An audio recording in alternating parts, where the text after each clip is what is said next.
উম্মত তুমি জানো না আমি যে তায়েফের পাথরের আঘাতে পুরা পিঠ চালনির মতো ঝাঁঝরা বানায় ফেলছে আমার? শোনো নাই তুমি? আমারে যে উহুদের ময়দানে দান দান শহীদ করে রক্ত করছে, তুমি শোনো নাই?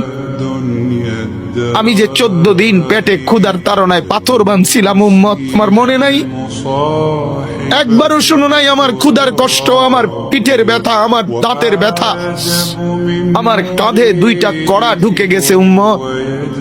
আমার ঘরে 3 মাস আল্লাহর নবীর স্ত্রী আয়েশা বলছে, আল্লাহর কসম উম্মত, নবীর স্ত্রী বলছে 3 মাস 3টা চাঁদ উঠছে ডুবছে, রাইনা হেলালান সুম্মা হেলালান সুম্মা হেলালান, 3 চাঁদ 3 মাসে নবীর 9 জন বিবির কারো ঘরে আম্মা জান আয়েশা বলে 1 ফোঁটা চুলায় আগুন জ্বলে নাই।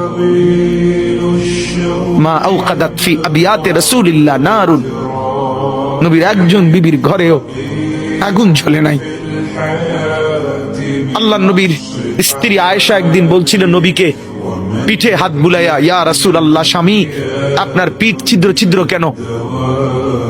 পুরা পিঠ চালনির মতো ছিদ্র ছিদ্র কেন? আপনার কি ছোটবেলায় বসন্ত রোগ হয়েছিল, গোটা হয়েছিল? আল্লাহর নবী চোখের পানি ফেলে বলছে, আয়েশা তুমি জানো না আমার এই পবিত্র দেহে তো কোনোদিন মশাও বসে না, মাছিও বসে না, পোকা বসবে কেমনে? আমার পবিত্র দেহে তো হাঁটলে মেশকের গ্রান বের হয়, আমার পেশাব পায়খানাও তো কোনোদিন জমিনের উপরে 1 সেকেন্ড থাকে না, মাটি ফাঁক করে ভেতরে নিয়ে যায়, সেই আমার গায়ে গোটা হবে কেন? আয়েশা এগুলো আমার তায়েফের পাথরের আঘাতের রক্তের দাগ।